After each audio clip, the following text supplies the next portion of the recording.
Bonjour, nous allons parler aujourd'hui de sécurité sociale. L'objectif de notre cours est de faire une petite introduction sur la sécurité sociale, de parler de la sécurité sociale dans notre pays ainsi que ses missions, des risques qu'elle couvre et puis du forfait hôpital dont tout le monde parle, ainsi que du fameux déséquilibre de la sécurité sociale. Il faut savoir que si des politiques publiques sont mises en place par l'État, leur objectif est de mettre en œuvre des actions qui ont pour but d'améliorer les conditions de vie des citoyens. Tout le monde va pouvoir avoir une vie digne, vivre convenablement, avoir des bons revenus et puis pouvoir se soigner et continuer d'avoir des revenus quand il ne peut pas se soigner. Et donc, la protection sociale est définie par tous les mécanismes de prévoyance. C'est comme si c'était une épargne gigantesque. Cette prévoyance, elle est collective, c'est en ce sens qu'elle est gigantesque, qui va permettre aux individus et donc aux personnes ainsi qu'aux ménages et donc les familles de faire face financièrement aux conséquences des risques sociaux de la maladie, des problèmes de santé, des problèmes de chômage. Et donc la sécurité sociale, elle vient en appui aux familles et aux individus pour, pour accéder à des services de santé, accéder à des soins et en même temps avoir des revenus de remplacement. Un petit peu d'historique. Il faut savoir que la sécurité sociale est née à la fin du XXe siècle, du XIXe siècle, avec l'ère de l'industrialisation, quand les usines marchaient et que c'était vraiment le démarrage de la machine à vapeur qui fait que l'énergie avait provoqué une grande ère le début de l'industrialisation. Et donc, avec la multiplication des grèves, des accidents de travail, des personnes qui perdaient la vie aussi dans le milieu du travail, les familles qui devenaient, qui étaient finalement, les familles qui perdaient leurs revenus, on a commencé à mettre en place les premières mesures pour travailler, pour protéger les travailleurs contre les risques professionnels, mais aussi les risques de la maladie. Petit à petit, ces mesures ont été étendues à tous les citoyens. Au départ, c'était les accidents de travail et puis les maladies professionnelles. Ensuite, ces mesures ont été étendues à tous les citoyens et donc se sont intéressés aux aspects généraux de santé, de la maternité et ensuite du chômage. Cette sécurité sociale a déjà commencé en Allemagne sous Bismarck qui a réuni les États allemands, ensuite étendue en France, dans l'ère de l'industrie minière et dans les services de l'armée. Petit à petit, la sécurité sociale s'est généralisée. À partir de 1945, à la fin de la Deuxième Guerre mondiale, cette généralisation a été observée d'abord dans les pays de l'Europe de l'Ouest et ensuite étendue aux autres pays. Il faut savoir qu'il existe des règlements qui régissent un règlement qui régit la sécurité sociale, des grandes lignes de la sécurité sociale, qui sont régies donc par des conventions internationales, y compris des conventions interpays en matière de sécurité sociale. Quel est le but de la sécurité sociale? C'est d'abord de permettre aux individus d'accéder à des soins, de payer leurs soins, leurs bilans, leurs hospitalisations, ensuite de bénéficier de revenus de remplacement quand les personnes ne peuvent pas travailler, par exemple la maladie, le décès, l'incapacité, l'invalidité, la maternité et y compris le chômage. Donc c'est quelle qu'en soit la cause. Avec un seul objectif, assurer la protection sociale, protéger les conditions, les revenus et les conditions de vie en fait. Assurer donc la protection sociale, mais aussi en réglementant le travail. La sécurité sociale ne fonctionne pas toute seule, elle fonctionne toujours en coordination avec le règlement du travail.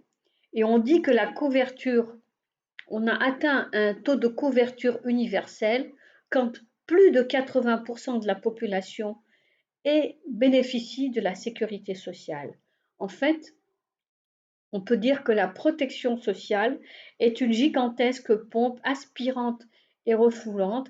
Elle, elle, euh, elle draine des cotisations des employeurs et des employés, donc chez qui on prélève des prélèvements.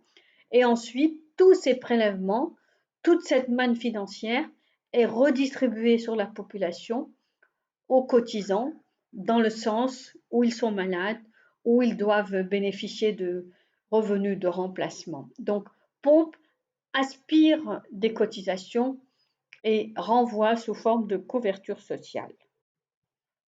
Quels sont les risques qui sont couverts par la sécurité sociale? D'abord, il existe des situations ou des événements qui perturbent la vie économique des malades, des familles, leurs situations qui vont gréver leur budget, soit en augmentant les dépenses, soit en diminuant les revenus. Alors, quels sont les risques qu'on peut observer? D'abord, des risques d'origine non professionnelle, tels que la maladie, la maternité, la vieillesse, l'invalidité, le décès et le veuvage. Donc, vous avez bien remarqué que quand une personne décède, sa famille bénéficie d'une rente qui va lui permettre de vivre. Ou que ces risques sont de nature professionnelle, exemple un accident du travail, une maladie du travail, un décès dans le cadre du travail. Et donc, la sécurité sociale, elle vient fournir les revenus de remplacement. Mais aussi quand il s'agit d'une origine économique, exemple dans le cadre du chômage, toutes les indemnités chômage que nous connaissons dans le monde sont versées par le budget de la sécurité sociale. C'est la sécurité sociale qui va fournir un revenu de remplacement aux personnes qui sont demandeuses d'emploi, au chômage.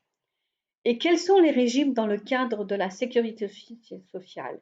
Il existe des régimes légaux, qui sont les régimes de base. D'abord le régime des salariés, que nous connaissons tous, par exemple en Algérie c'est la CNAS, ou le régime des commerçants, qui est la CASNOS. Donc la CNAS, elle, elle perçoit les cotisations et assure la sécurité sociale de tous les salariés, donc qui sont dans le cadre de l'État, et le régime des commerçants, ou CASNOS, la caisse des non-salariés, elle perçoit les cotisations des personnes qui sont salariées, mais dans le régime libéral. Ça, c'est de nature catégorielle. Ici, il s'agit d'un régime catégoriel.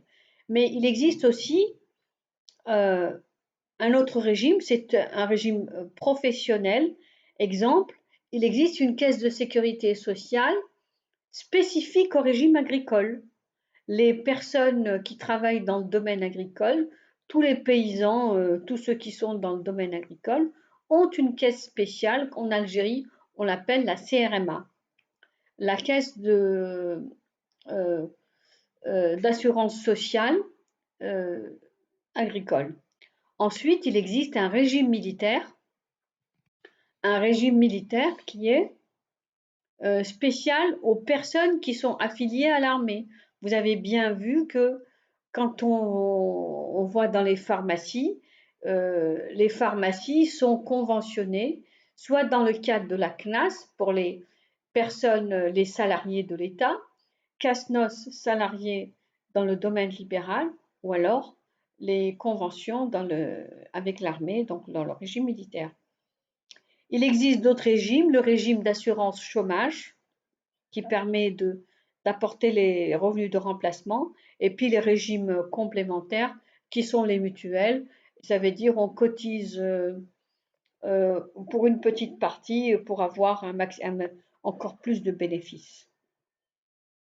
Un petit peu de sécurité sociale en Algérie. On va surtout parler de la sécurité sociale en Algérie depuis qu'elle existait bien avant, mais bien avant 83.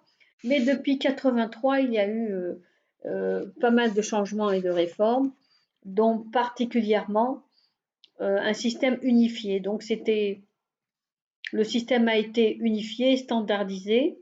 Les régimes ont été basés sur les principes de la solidarité et de la répartition, c'est-à-dire qu'il y a en réalité tous ceux qui travaillent cotisent pour d'autres groupes sociaux qui n'ont pas de revenus, ce qui permet d'agrandir ou plutôt d'élargir la sécurité sociale à des personnes ou des familles qui ne cotisent pas par le travail. Et donc, des nouvelles règles ont été édictées quant aux droits et aux obligations des bénéficiaires, qui a droit, qui n'a pas droit et de quelle manière. Et puis, on a aussi codifié le financement de la sécurité sociale. Alors, qui est affilié de façon obligatoire, ce sont tous les travailleurs, qu'ils soient salariés dans la classe, non salariés à la CASNOS ou d'autres groupes sociaux qui sont assimilés à des salariés qui ne travaillent pas mais qui bénéficient de la sécurité sociale, ou alors des catégories particulières, comme vous savez, comme les handicapés, les personnes âgées et les personnes démunies. La sécurité sociale, en Algérie, elle permet aussi de protéger les ayants droit, qui sont un époux, une épouse qui ne travaille pas bénéficie de la sécurité sociale du conjoint, les enfants à charge de moins de 21 ans ou qui travaillent, les enfants à charge qui ont moins de 21 ans ou qui sont encore en train d'étudier, mais aussi les ascendants à charge, des parents qui ne travaillent pas, qui n'ont pas de revenus, peuvent bénéficier de la sécurité sociale de leurs enfants. En 2010, les statistiques donnaient que le taux de couverture touchait plus de 8 millions d'assurés sociaux, mais aussi de leurs ayants droit. Et donc, c'était environ 88 millions d'assurés sociaux sur quelque chose comme 35 millions d'habitants, mais aussi leurs ayants droit. Et donc, ça couvrait environ 80% de la population. Les assurés sociaux avec leurs conjoints, leurs enfants à charge et puis leurs ascendants, leurs parents. Donc, c'est ce qui ramenait à quelque chose comme 80% de la population qui était couverte. Quels sont les ayants droit d'un assuré social? Quand un papa, un monsieur travaille, qui ou plutôt quand dans la famille, qui peut bénéficier de la sécurité sociale? Un conjoint qui ne travaille pas, qui n'est pas salarié, par exemple, une épouse ou un époux qui n'est pas salarié. Les enfants âgés de moins de 18 ans, tous les enfants, ou jusqu'à moins 21 ans, jusqu'à 21 ans s'ils sont scolarisés. S'ils sont encore au lycée je dis bien, peuvent bénéficier ils bénéficient de la sécurité sociale de leurs parents. Les filles majeures, mais qui ne sont pas mariées et qui n'ont pas d'activité, donc qui ne sont pas cotisantes elles-mêmes, elles bénéficient de la sécurité sociale des parents. Les enfants jusqu'à leur décès. Les enfants qui sont infirmes et même incurables jusqu'à leur décès, ils n'ont pas de revenus. Les parents qui n'ont pas de revenus ou qui ont un petit revenu qui est équivalent à la moitié du SMIC. En Algérie, le SMIC est à 15 000 ou 18 000 dinars. Des revenus de 7 000, 8 000 dinars, ça suffit. Même si un parent a un revenu de 7 000 dinars, il bénéficie de la sécurité sociale de son enfant. Les veuves et les orphelins des assurés décédés, quand un père décède et qu'il a cotisé, ben, sa veuve et ses orphelins vont bénéficier de la couverture sociale. Et puis, une chose quand même qui démontre l'esprit de solidarité, quand quelqu'un est en prison et donc il effectue un travail pénal, sa famille peut aussi bénéficier de la sécurité sociale. D'où vient le financement de la sécurité sociale? D'où vient, euh, d'où viennent les moyens financiers de la sécurité sociale?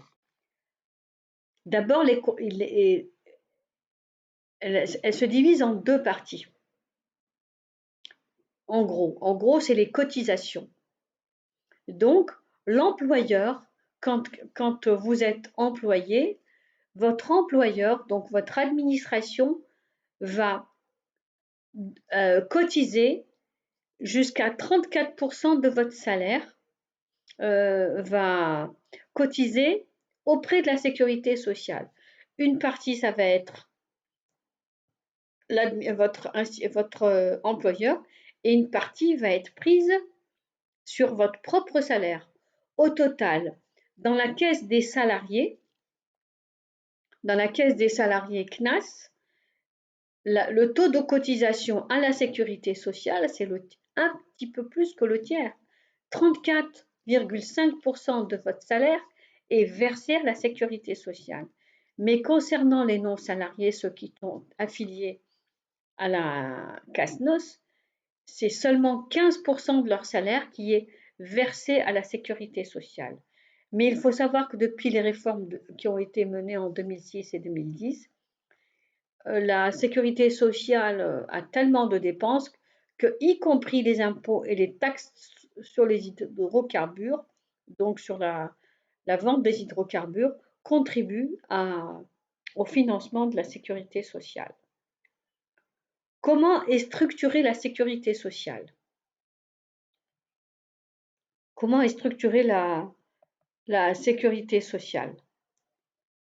D'abord, elle est sous tutelle du ministère du Travail et de la Sécurité sociale. Donc, comme je disais, le travail et la sécurité sociale fonctionnent ensemble. Il y a des règles qui les régissent en même temps. D'abord, vous avez la Caisse nationale des assurances sociales des travailleurs salariés, la CNAS, la Caisse nationale des retraites, donc ce sont toutes les subdivisions de la sécurité sociale, la Caisse nationale des retraites, la Caisse nationale de l'assurance chômage au CNAC, qui, elle, va payer des indemnités de chômage pour les personnes qui sont à la recherche d'un emploi pour une durée de temps déterminée, mais aussi qui finance les projets des jeunes ou des personnes qui veulent monter des petites entreprises. Il s'agit, par exemple, des dispositifs de création de micro-entreprises comme l'Ansège, par exemple. L'Ansège est un soutien à la création de l'emploi qui est financé par la sécurité sociale. Et puis, vous avez la Caisse nationale de sécurité sociale des non-salariés ou CASNOS qui concerne les travailleurs non salariés mais qui sont en réalité dans le secteur libéral. Quelle est la mission des assurances sociales? C'est la prise en charge des soins et des prestations en nature. Il s'agit de rembourser les frais de soins de santé, c'est-à-dire les consultations, les vaccinations si vous le faites aussi dans le privé, hein. La réadaptation, les cures thermales, le transport sanitaire, par exemple, dans le cadre il existe toute une gamme de malades qui peuvent bénéficier d'un transport sanitaire remboursé à 100%, pris en charge à 100% par la sécurité sociale. Exemple, les personnes qui sont dialysées, qui doivent se déplacer 3 fois par semaine dans un centre d'hémodialyse. C'est une ambulance qui vient les chercher et qui les ramène au centre de dialyse aux frais de la sécurité sociale. Donc, tous ces frais de transport, de réadaptation, de soins, de bilan, d'intervention, dans certains cas, donc sont pris en charge par la sécurité sociale. Mais seulement le taux de remboursement est à 80% des tarifs. C'est-à-dire qu'il est à 80% des tarifs, il n'est à 100% que dans certaines catégories. Ce sont les malades chroniques qui ont une complication. Exemple, vous avez des hypertendus qui sont remboursés à un taux à hauteur de 80% et d'autres qui sont remboursés à 100% dans la mesure où ils ont déjà commencé à faire une complication de leur hypertension ou de leur diabète. Ou les personnes qui sont en situation de précarité, qui elles sont remboursées à 100%. Mais je rappelle que 80% des tarifs, c'est-à-dire 80% d'un médicament, c'est 80% du prix du générique. Le tarif réglementaire, c'est le générique. C'est pas la molécule princeps. Si la molécule princeps coûte cher, mais la différence sera payée par l'utilisateur, mais elle ne sera pas remboursée par la sécurité sociale. Qui est le tiers payant? C'est quoi le tiers payant? Eh bien, le tiers payant, c'est le fait que les frais médicaux et pharmaceutiques ne sont pas payés par l'assuré. C'est ce qu'on observe dans la carte Chifa. Donc, il existe des conventions des pharmacies, de certains médecins, de certaines cliniques privées, des centres d'hémodialyse, des entreprises de transport sanitaire, les établissements de cure thermale. Les assurés sociaux payent une partie de 20% ou de moins par rapport aux tarifs réglementaires. Et donc, c'est la sécurité sociale qui va payer les 80% restants. Et donc, la base de paiement, ça va être le tarif de référence. Et le tarif, ce qu'on appelle quand vous allez dans une pharmacie, on vous dit l'ETR, c'est le tarif de, vous payez l'ETR, vous payez la différence par rapport au tarif de référence, c'est-à-dire en général, c'est le générique, c'est le prix de base. L'axe prioritaire des réformes, non, ça c'est vraiment sans intérêt.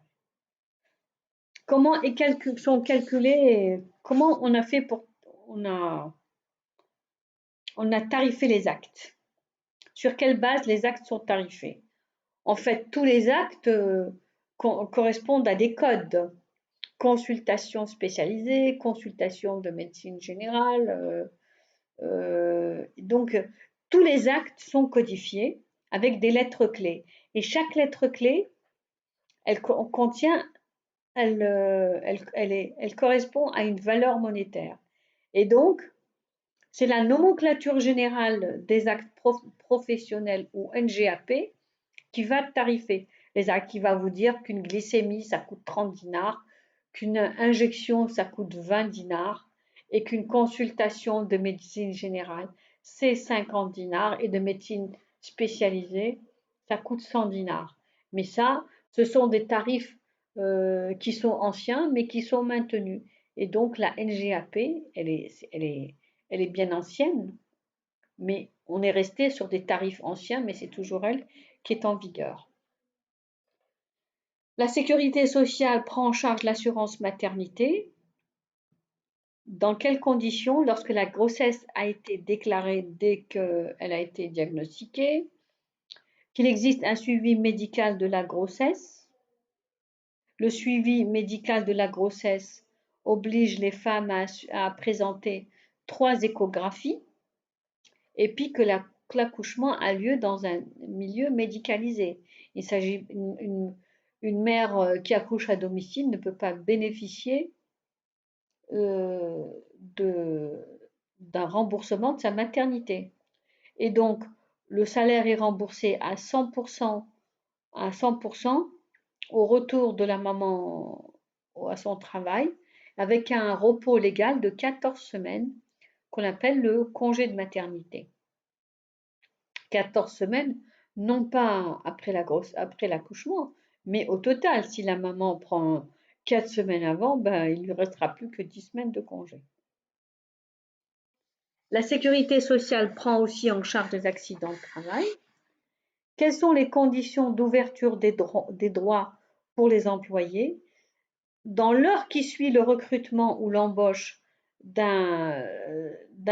personne, la sécurité sociale, dans la mesure où la personne est déclarée par son employeur, dans, dans l'heure qui suit, sa sécurité sociale se met en route. S'il commence à 8 heures du matin, eh bien, à 9 heures du matin, sa sécurité sociale se met en route. Et qui sont bénéficiaires justement, dans le cadre du travail, des indemnités d'accident de travail? Ce sont tous les travailleurs, les étudiants, les élèves et stagiaires en formation, les détenus, les élus et puis les sportifs. Quels sont les risques couverts par la sécurité sociale? Les accidents en milieu de travail et tous les autres accidents qui surviennent dans les trajets, au cours du trajet, dans les missions, dans une résidence universitaire ou une résidence de travail ou un camp de travail et pendant les repas. C'est bien pour ça qu'on demande aux gens qui sont en mission de fournir un ordre de mission sans quoi on ne peut pas reconnaître leur accident si jamais ça devait arriver. Alors, la sécurité sociale va rembourser des prestations d'incapacité permanente. Qui va en bénéficier? Ben, le travailleur lui-même. Et c'est le médecin conseil de la classe qui va déterminer à quelle hauteur est-ce que c'est une incapacité de 20%, voire de 100% quand l'individu ne peut plus du tout travailler. Ou alors, dans le cadre du décès de ce bénéficiaire, eh bien, tous ses ayants droit, c'est-à-dire sa femme ou ses parents ou ses enfants, qu'on appelle une rente de reversion. On va reverser une indemnité à la famille. La sécurité sociale prend en charge également les maladies professionnelles, dont la liste a été définie par voie réglementaire en 3 catégories. D'abord, soit que il s'agit d'une intoxication aiguë, et imaginez quelque chose, par exemple, la circulation d'un gaz, exemple. Des intoxications aiguës et chroniques, donc une intoxication chronique, je ne sais pas, par exemple au cadmium ou n'importe, connaissez ces choses-là. Des infections microbiennes liées au travail et puis les effets de l'environnement. Imaginez tout ce qui se passe comme pollution dans le secteur des hydrocarbures. Par exemple, Arzeux, il existe une forte pollution liée à toute l'industrie chimique et aux hydrocarbures. Et donc, tous les travailleurs sont soumis à ce risque. Encore faut-il que la maladie qu'ils développent soit reconnue par la grille de la sécurité sociale.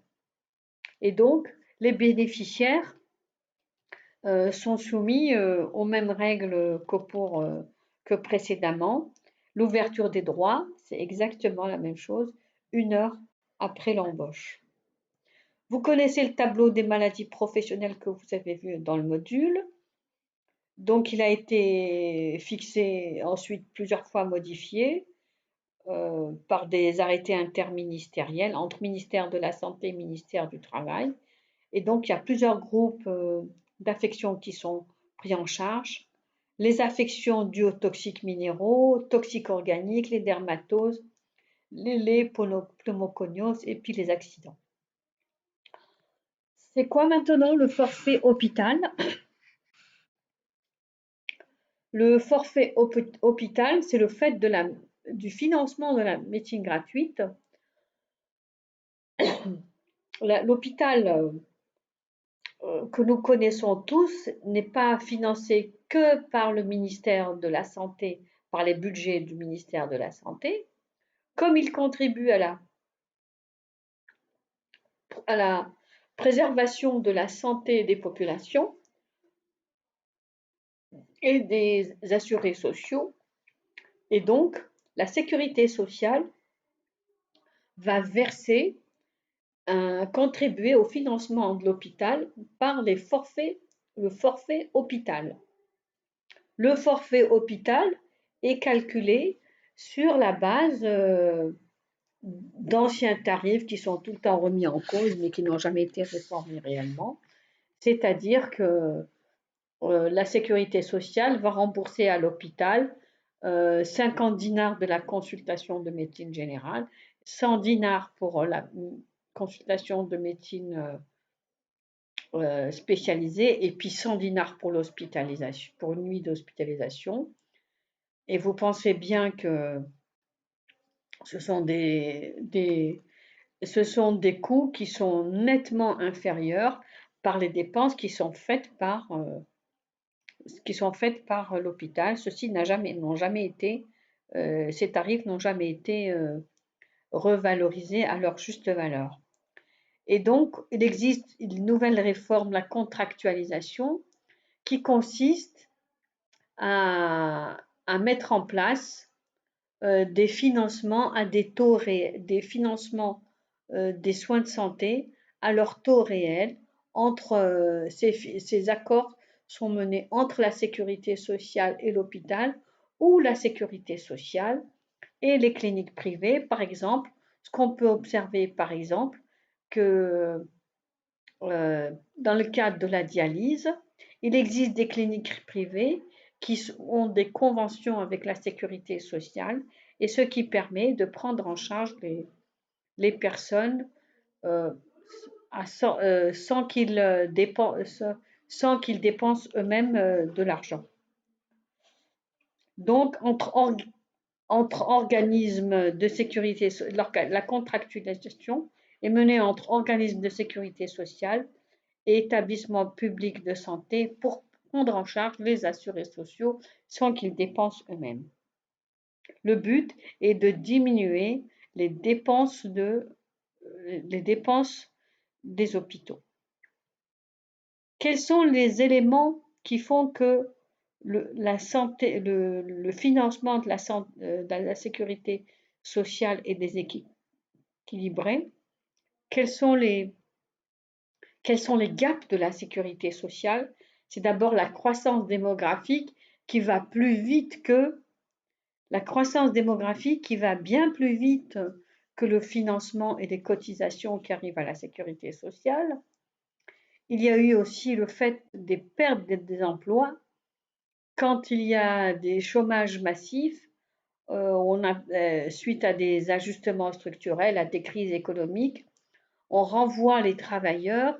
Voilà que le nombre de cotisations baisse et donc ce qui fait baisser les revenus de la sécurité sociale. Il y a aussi la sous-déclaration de l'emploi et l'emploi informel qui fait que la sécurité sociale ne perçoit pas les cotisations des travailleurs. Les personnes travaillent, les cotisations n'arrivent pas à la sécurité sociale parce qu'on dit que c'est du travail au noir, mais en même temps, les personnes travaillent, mais elles ne sont pas couvertes. Et demain, elles ne peuvent pas, si elles ont un accident, un décès professionnel dans le cadre de leur activité, ou elles doivent partir en retraite, elles ne peuvent ni se soigner, ni percevoir une retraite. Comme ce qui devrait nous alerter sur le danger de l'emploi informel, de la sous-déclaration de l'emploi. Et puis autre chose, il y a tellement de programmes de solidarité qui se met en place qu'il existe de plus en plus de catégories particulières qui vont ou cotiser à des taux réduits ou alors ne pas cotiser du tout et bénéficier de la couverture sanitaire, de la couverture sociale. Autre chose, il y a de plus en plus de médecins, de plus en plus de techniques médicales, de plus en plus de médicaments de plus en plus chers, qui fait que l'offre médicale et thérapeutique est en train de croître plus vite que les financements que perçoit la sécurité sociale. Et donc, tous ces éléments mis ensemble augmentent le déséquilibre de la sécurité sociale qui n'arrive plus à faire face à la couverture sociale des personnes qui normalement devraient en bénéficier.